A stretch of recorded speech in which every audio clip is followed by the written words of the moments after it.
Assalamualaikum warahmatullahi wabarakatuh. Bismillahirrahmanirrahim. Alhamdulillah wassalatu wassalamu ala Rasulillah wa ala alihi wa sahbihi wa man walah. Subhanaka la ilma lana illa ma 'allamtana innaka antal alimul hakim. Wa la hawla wa la quwwata illa billahil aliyyil azim. Allahumma salli wa sallim ala sayyidina Muhammad wa ala Muhammad. Allahumma salli wa sallim ala sayyidina Muhammad wa ala Muhammad. Allahumma salli wa sallim ala sayyidina Muhammad wa ala Muhammad. Rabbi shrah li sadri wa yassir li amri wa hlul 'uqdatam min lisani yafqahu qawli. Amma ba'd. Alhamdulillah tuan-puan yang dirahmati Allah SWT, bersambung kita hari ini insya-Allah pada muka surat 3 dan muka surat 4 insya-Allah. Dan hari ini kita sambung lagi masih di dalam bab makhraj huruf. Dan hari ini kita akan sambung ke makhraj huruf kerongkong, iaitu al-halqu. Jadi tuan-puan yang dirahmati Allah SWT, di bahagian kerongkong terdapat 3 makhraj huruf khas pada bahagian kerongkong, iaitu yang pertama, bahagian pangkal kerongkong keluar daripadanya huruf hamzah dan hak simpul. Okey, huruf hak simpul. So bahagian pangkal kerongkong. Pangkal kerongkong itu di bahagian yang hampir dengan bahu kita lah. Okey, bahagian pangkal kerongkong tu yang hampir dengan bahu. Okey. So ni bahagian pangkal kerongkong. Okey, hamzah dan hak. Bahagian pangkal kerongkong yang hampir dengan bahu tu, itu adalah bahagian pangkal kerongkong yang dekat dengan kotak suara. Kotak suara. Jadi hamzah dan hak, bahagian pangkal kerongkong. Ta-ti, ta-ti, gitu hamzah tu kan. Ta-ti, ayatuna, ayatuna, gitu. Tahtaduna, tahtaduna, huruf hak, bahagian pangkal kerongkong juga. Seterusnya yang kedua, bahagian tengah kerongkong keluar daripadanya huruf ain dan huruf hak pedas. Okey, huruf ain tengah kerongkong dekat dengan halkum tu.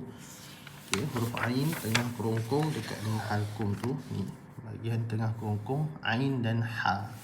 Jadi kalau sebut ain, dia tak boleh masuk suara ke hidung, tak boleh. Kalau masuk suara ke hidung, maksudnya kesilapan pada melontarkan suara, kesilapan pada mengeluarkan huruf ain tu. Yang ain dia tak boleh ada suara hidung. Amalu, amala, amalu, ada tak boleh. Dia mesti keluar daripada tengah kerongkong. Wa amilus salihat. Okey, wa amilus salihat. Gitu. Ta'lamuna, ta'lamuna. Itu juga huruf ha pedas keluar daripada tengah kerongkong. Okey, dia tak boleh pergi ke huruf hak simpul, pergi ke sini.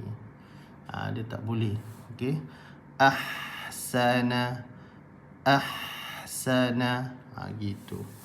Okey, seterusnya tuan-puan, bahagian yang terakhir daripada bahagian kerongkong ialah bahagian hujung kerongkong keluar daripadanya huruf ghain dan huruf kha. Huruf ghain dan juga huruf kha, bahagian hujung kerongkong. Tuan-puan boleh tengok muka surat 5 tu, ada gambar rajah. Okey. So huruf ghain dan kha bahagian hujung kerongkong. Hujung kerongkong.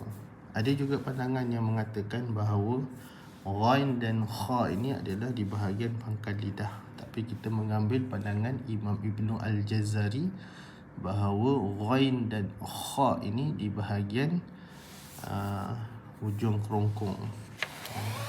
Sebab tu kalau kita lihat kepada qiraat Abu Ja'far. Bila nun mati bertemu ghain dan kha ni mereka akan baca dengan ikhfa, sebab pandangan yang bersesuai dengan bahawa ghain dan kha ini adalah huruf yang keluar di bahagian pangkal lidah. Okey. Aghna, aghna, akhladah, akhladah. Okey, di bahagian hujung kerongkong. Seterusnya tuan-puan, kita pergi ke makhraj umum yang ketiga. Yang pertama adalah al-jawf, iaitu bahagian rongga yang merangkumi rongga kerongkong dan rongga mulut. Makhraj umum yang kedua adalah bahagian kerongkong. Kemudian yang ketiga adalah di makhraj al-lisan, iaitu lidah. Jadi makhraj lidah ni adalah makhraj yang paling banyak huruf keluar. Ada 18 huruf, dan daripada 18 huruf tu ada 10 makhraj khas, ya. 10 makhraj khusus. Apa beza am dengan khas ni? Am ni umum. Okay, kalau saya kata jim, keluar daripada lidah, umum lidah. Tapi kalau yang khususnya adalah di bahagian tengah lidah. Tu khusus. Maksudnya di bahagian lidah tu dia ada part-part mana yang berfungsi dalam mengeluarkan huruf. Okay, macam huruf dal, dia dikeluarkan dengan bahagian hujung lidah, ditemukan ke bahagian pangkal gigi kacip atas. Dia khusus hujung lidah sahaja untuk mengeluarkan dal tu, tempat keluar dal tu. Okay, so 10 makhraj huruf khas pada bahagian lidah, iaitu yang pertama pangkal lidah. Bahagian pangkal lidah bertemu bahagian anak tekak, keluar daripadanya huruf qaf. Pangkal lidah bertemu bahagian anak tekak, keluar daripadanya huruf qaf. Okey, jadi pangkal lidah ni, okey tuan-puan tengok ni. Okey, jadi bahagian pangkal lidah dia bertemu dengan anak tekak. Dihempit ke anak tekak, keluar daripadanya huruf qaf. Qa, qi, qu, gitu. Aqqa, aqqa. Okey, huruf qaf. Dia jangan pergi ke huruf kaf. Okey, jangan pergi ke huruf kaf. Seterusnya tuan-puan, bahagian pangkal lidah bertemu bahagian hadapan anak tekak, keluar daripadanya huruf kaf. Kalau tadi pangkal lidah bertemu dengan anak tekak itu huruf qaf. Tetapi kalau bahagian pangkal lidah bertemu dengan depan anak tekak tu huruf kaf. Saya lukis sikit. Okey, ni lidah. Katakanlah ni lidah. Okey. So ni pangkal lidah. Ni pangkal lidah, ni qaf. Ni kaf, bawah sikit. Jadi qaf ni bertemu dengan ni anak tekak. Kalau kaf ni dia depan anak tekak, kat langit lembut tu. Dekat dia langit lembut. Kaki ku ak. Tak tumuna, tak tumuna. Okey, kaf. Taqhar, qaf di pangkal lidah bertemu dengan anak tekak. Seterusnya tuan-puan, yang ketiga, salah satu bahagian sisi lidah, sama ada sisi kiri atau sisi kanan lidah, bertemu gigi geraham atas, keluar daripadanya huruf dad. Okey, sisi lidah saya lukis sikit. Ini lidah. Okey, dia bahagian sisi. Bahagian sisi, sama ada sisi kiri atau sisi kanan. Ihda hafatayil lisan, salah satu sisi lidah, bertemu dengan gigi geraham atas, naikkan ke atas. Da, di, du, al. Okey, tamlil.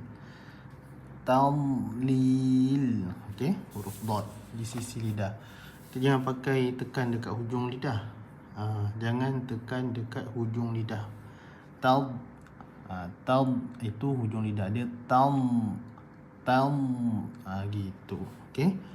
Seterusnya tuan-tuan, bahagian tengah lidah bertemu dengan lelangit atas, keluar daripadanya huruf jim, shin dan ya. Ya berbaris atau ya lin. Jadi tengah lidah ni, okey, ni lidah, dia bahagian tengah sini. Okey, bahagian tengah sini, tengah lidah ni naikkan ke lelangit atas. Okey, naikkan. Tajri, jajiju, aj. Okey, naik tengah lidah ke lelangit atas. Shashishu, ashqaha, naik tengah lidah ke lelangit atas. Ataupun aidi, aidi. Okey. Ataupun ya'malun, ya'malun. Ya berbaris dan ya lin. Dia ada ya ni, ada ya mat. Kalau ya mat tu keluar di kerongkong. Kerongkong pula. Ya mat tu keluar di rongga. Okey, bukan kerongkong ya. Ya mat tu keluar di rongga, tapi ya berbaris dan ya lin keluar di bahagian tengah lidah. Ya lin, ya sukun sebelumnya berbaris atas.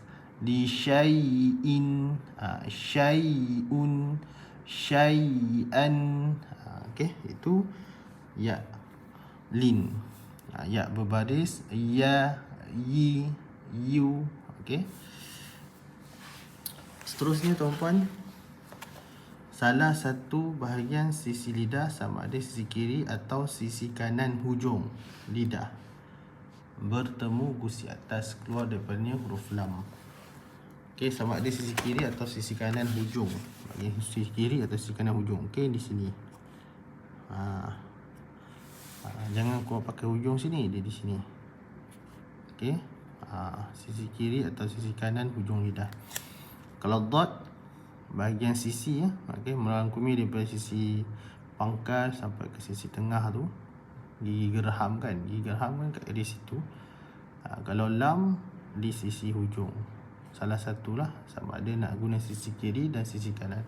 Terpulang, yang mudah adalah sisi kiri. Itu yang dipandangkan oleh kebanyakan ulama. Ada ulama yang boleh dua-dua.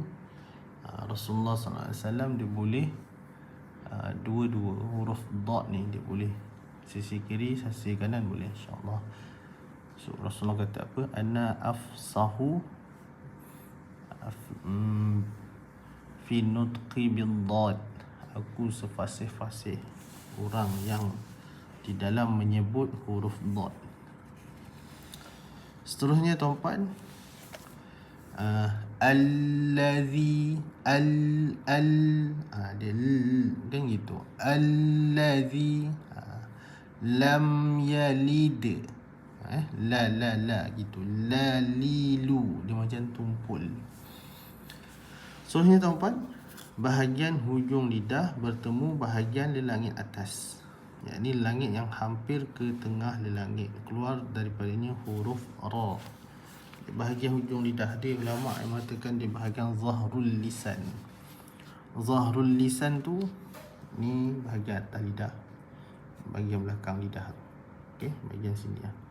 Ada ulama mengatakan, okey, ni bahagian atas. Bila kita angkat ni, dia kena langit. Ada bahagian sini, bahagian belakang. Ada ulama mengatakan. Okey, tapi yang penting dia di bahagian hujung lidah. Bahagian hujung lidah ni area sini ya. Okey, bahagian hujung lidah, keluar daripadanya huruf ra. Dia hampir ke tengah langit. Dia bukan, dia langit ni kan luas, daripada gusi sampai ke langit lembut tu, dia hampir ke tengah langit. Ra, ri, ru. Okey, r, gitu. Dan dia ada getaran huruf ra, sifat dia. Ini sifat, insya-Allah itu masuk. Seterusnya tuan-tuan, ke surat keempat, kita sambung. bahagian hujung lidah bertemu bahagian lelangit atas. Lelangit yang hampir ke gusi atas. Keluar daripadanya huruf nun. An, in, un, naninu, naninu. Ada orang kata sama dengan huruf N. Okey, cuba tuan-puan sebut. N, nana, ni, nu. Sama dah tu. Okey. Inna, na, na'budu, gitu. Na. Okey. Huruf nun ni senang. Huruf nun senang. Seterusnya tuan-puan, bahagian hujung lidah bertemu bahagian pangkal gigi kecil atas. Hujung lidah bertemu pangkal gigi kecil atas, keluar daripadanya huruf ta, dal dan ta. Jadi ta, dal dan ta ni makhraj ni sama. Suara berbeza, sifat berbeza, tulisan berbeza. Makhraj sama. Tapi ketika nak melontarkan huruf ketiga-tiga ni berbeza, menjadikan sifat, kerana sifatnya berbeza yang menjadikan suaranya pun berbeza. Tutla, tatajafa, ni adkhala, ni at'ama. Okey, ta dengan ta ni banyak beza lah. Okey, ta ni dia tebal, ta ni dia tipis. Ta ni dia syiddah sama dengan ta. Dan ta ni dia jahar. Tapi ta dia hamas, dia berangin. Okey, ta dia berangin. Tatluna, kalau ta dia tak ada. Okey, matla'i, dia tak berangin.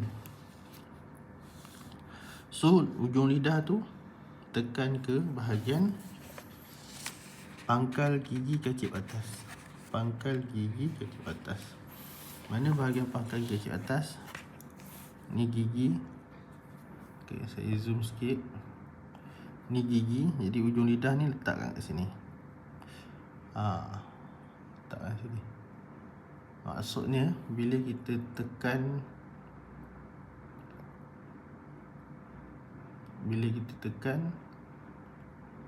dia akan rasa gigi dan rasa gusi. Bila kita tekan tu, dia akan rasa gigi dan rasa gusi.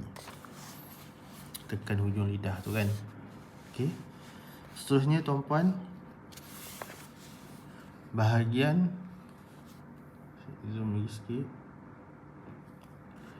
Bahagian hujung lidah dikeluarkan sedikit, bertemu bahagian hujung gigi kecil atas, keluar daripadanya huruf sa, zal dan za. Okey, 3 huruf ni. Jadi ujung lidah tu tuan-puan kena keluarkan sedikit, temukan hujung ni. Ada yang mengatakan hujung sahaja, hujung lidah tu sahaja. Okey, sasisu, zazizu, zazizu, okey. Za dengan zal ni kena jagalah, satu tebal, satu tipis. Kalau tak keluarkan, sa ni akan jadi sin. Jadi sin. Masna, kalau tak keluarkan dia akan jadi masna, dia akan jadi sin. Huruf zal pula kalau tak keluarkan, dia akan jadi huruf zai. Dia akan jadi huruf zai. Iza, zulzilati, zulzilati. Salah tu, betulnya iza zulzilati. Gitu. Okey, dia kena keluarkan lidah. Begitu juga za. Za kalau tak keluarkan lidah, dia akan jadi huruf zai yang tebal. Zai yang tebal.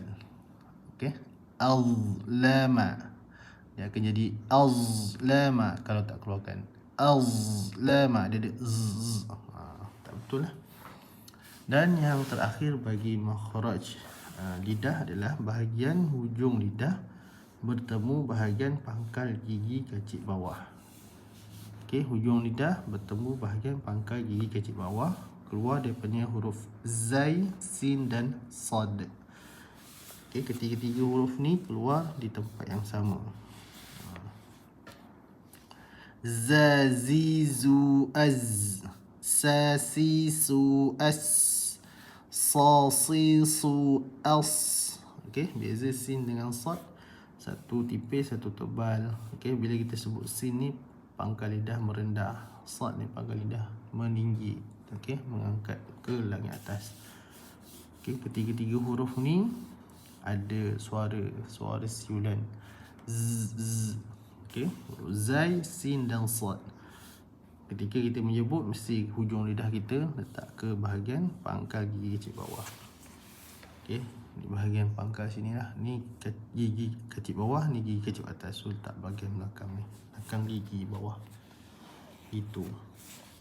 Okey tuan-puan. So di bahagian hujung lidah, kalau kita perhatikan, dia ada 11 huruf bahagian hujung lidah. 11 huruf. Pertama huruf ra. Kemudian ada huruf an-nun. Bahagian hujung lah. Kalau bahagian hujung sisi termasuk, menjadi 12 lah. Okey. Ra, nun, kemudian ta, dal dan ta. Ta, dal dan ta jadi 5. Ta, dal dan ta jadi 5 huruf. Okey, 5 huruf bertemu dengan pangkal gigi kecil atas. Kemudian sa, zal dan za 8 huruf. Tambah 3, 8 huruf.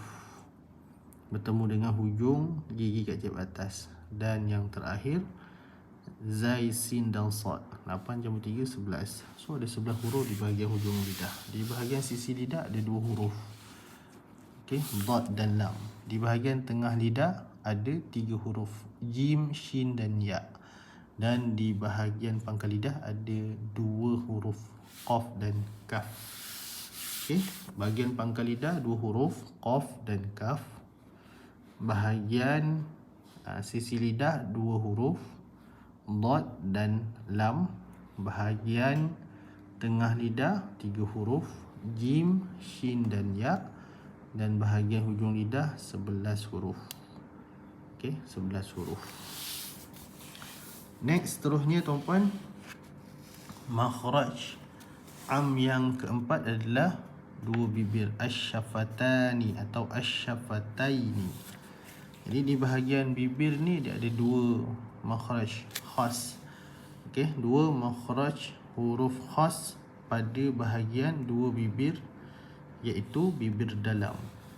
Bibir dalam yang pertama, bibir dalam, keluar daripadanya satu huruf, iaitu bahagian perut bibir bawah bertemu bahagian hujung gigi kacip atas.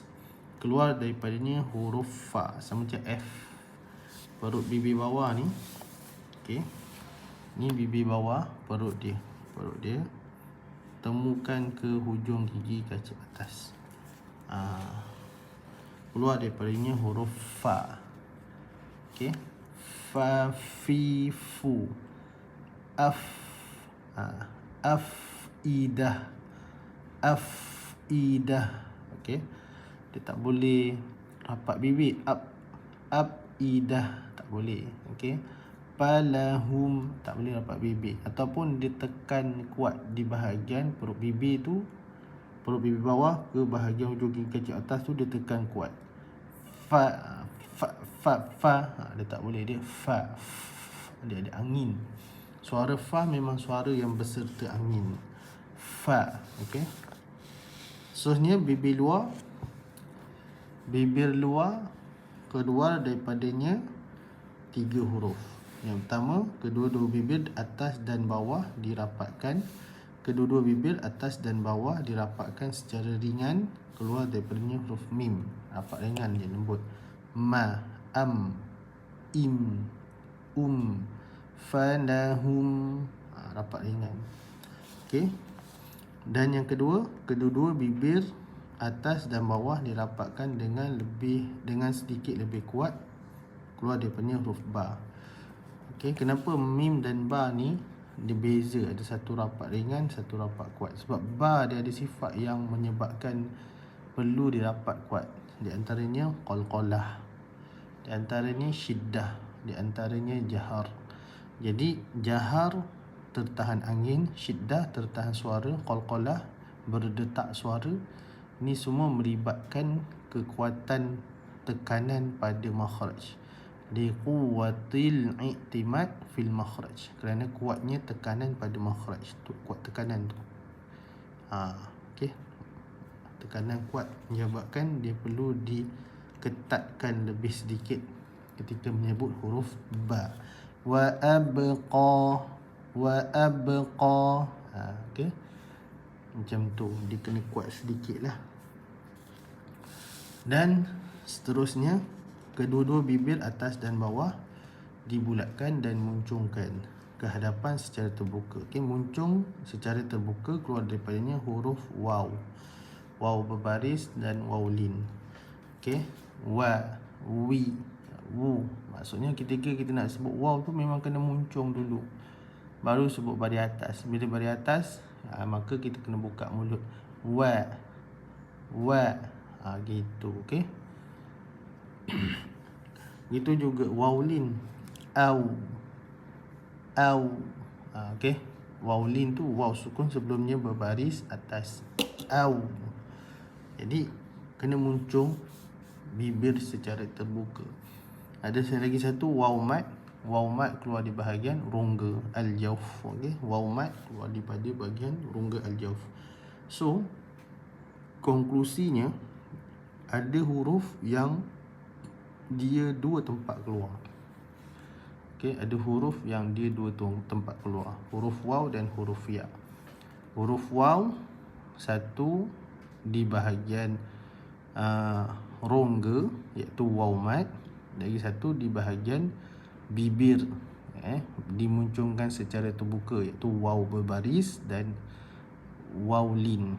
Begitu juga ya. Okey, ya satu di bahagian rongga, iaitu ya mat, dan lagi satu di bahagian tengah lidah, iaitu ya berbaris dan juga ya lin. So ada dua huruf yang ada dua tempat keluar. Okey, satu waw berbaris dan waw lin keluar daripada bahagian bibir. Lagi satu waw mat keluar daripada bahagian rongga. Begitu juga ya berbaris dan ya lin keluar daripada bahagian tengah lidah. Adapun ya mat keluar daripada bahagian rongga. Okey, dan yang terakhir adalah al-khayshum, iaitu satu makhraj huruf khas, iaitu keluar daripadanya suara atau sifat dengung yang merupakan sifat huruf bagi nun dan mim. Okey, ditambah dengan tanwin lah. Tanwin tu nun lah. Okey, tanwin tu nun. So nun ni automatik bila kita sebut dia akan ada sifat gunnah, dan sifat gunnah ini keluar daripada bahagian rongga. Okey, rongga hidung, rongga pangkal hidung. Okey, al-khayshum, rongga pangkal hidung. Dia kalau perbahasan ulama tak kira apa keadaan. Okey, apa keadaan, sama ada dia berbaris atau dia sukun atau dia sabdu ke, dia mesti akan ada dengung. Cuma kadar dia tu berbeza. Sebab apa dia mesti kena ada dengung? Sebab jisim nun tu ada dengung, jisim mim tu ada dengung. Kita sebut n dulu, na. Okay, saya panjangkan dia. Kita nak sebut nun berbaris atas, kita akan sebut n dulu, n. Jadi ketika sebut n memang akan ada na. Dia akan n dulu. Cuma bila berbaris dia sikit lah. Na, ma. Dia sikit. Tuan-puan tutup hidung. Okey, tutup hidung. Tuan-puan sebut na, ma. Dia akan ada sedikit tekanan pada hidung tu. Okey, pada hidung tu akan ada sedikit tekanan. Sebab pada jisim nun tu dan mim tu memang ada dengung. Cuma kadar dia berbeza. Kalau bersabdu panjang lah. Okey, panjang pula, banyak lah dengung dia tu. Kalau dia sukun sahaja, sukun izhar, okey, dia kurang sikit. Kalau berbaris paling kurang, dia ada beberapa martabat kan. Beberapa martabat, ada akmalul gunnah, okey, kamilatul gunnah, an-naqisatul gunnah, anqasul gunnah. Ada pecahan sampai 4 pecahan. Ada ulama yang memecahkan sampai 5 pecahan. Okey. So dengung tu keluar daripada nun dan mim. Jadi bila kita sebut huruf-huruf yang tak berdengung tapi kita sebut dengan berdengung. Okey, contoh ba, bi, bu, ta, ti, tu, sa, si, su. Itu maksudnya kita yang salah sebut. Lagi-lagi pada huruf ain, ain, itu yang kita yang salah sebut. Okey, sepatutnya huruf-huruf yang tadi saya sebut tadi adalah huruf-huruf yang tak boleh didengungkan ke hidung. Kalau kita ngaji kan, kalau ngaji kan kadang kita pun boleh ngaji dengan berdengung suara. Bismillahirrahmanirrahim. Alhamdulillahi rabbil alamin. Ar-Rahmanir-Rahim. Tu suara-suara semua bawa ke hidung. Okey, suara yang bawa ke hidung dia tak betul lah. Jadi khulasahnya tuan-puan, makhraj huruf, makhraj huruf terbahagi kepada 2. Satu asliyah, satu far'iyah. Far'iyah tak dibahaskan dalam kitab ni. Okey, far'iyah tak dibahaskan dalam kitab ni. Tuan-puan boleh join kelas mana-mana ke, seminar ke, makhraj far'iyah, makhraj huruf cabang ni. Okey, dia baina-baina. Tapi saya tak syarah kat sini lah. So, makhraj asliyah ni terbagi kepada am dan khas. Jadi makhraj am ada 5, iaitu al-jawf yang pertama, kedua al-halqu, ketiga al-lisan, bahagian lidah. Al-jawf tadi rongga, al-halqu kerongkong, al-lisan lidah, kemudian asy-syafatain atau asy-syafatani 2 bibir, dan yang terakhir al-khayshum, tu makhraj rongga hidung, makhraj huruf am yang kelima. So di bahagian rongga al-jawf keluar daripadanya huruf mad. Alif mad, waw mad, ya mad. Okey, alif sukun sebelumnya berbaris atas, qala. Waw sukun sebelumnya berbaris depan, yaqulu. Dan ya sukun sebelumnya berbaris bawah, qila. Okey, untuk maklumat tuan-puan, baris atas tu, baris bawah dan baris depan tu juga keluar daripada bahagian rongga. Okey, baris tu juga keluar daripada bahagian rongga. Bila kita sebut qala, sebelum ada yang panjang tu, qa tu panjang, ada yang pendek. Yang pendek itulah baris qala. Okey, yang baris itu pun keluar daripada rongga. Kemudian bahagian kerongkong ada 3 tempat keluar. Okey, iaitu pangkal kerongkong, tengah kerongkong dan hujung kerongkong. Pangkal kerongkong hamzah dan ha, tengah kerongkong ain dan ha, dan hujung kerongkong ghain dan kha. Okey, seterusnya bahagian lidah ada 10 tempat keluar. Pangkal kerongkong pula. Pangkal lidah bertemu anak tekak, qaf. Pangkal lidah bertemu dengan depan anak tekak, iaitu dekat langit lembut tu, kaf. Kemudian sisi lidah dengan gigi geraham atas, huruf dad. Sisi hujung lidah dengan gusi atas, huruf lam. Tengah lidah dengan lelangit atas, jim, shin dan ya. Dan bahagian hujung lidah dengan lelangit atas hampir ke tengah langit, huruf ra. Bahagian hujung lidah bertemu dengan lelangit atas yang hampir ke gusi, huruf nun.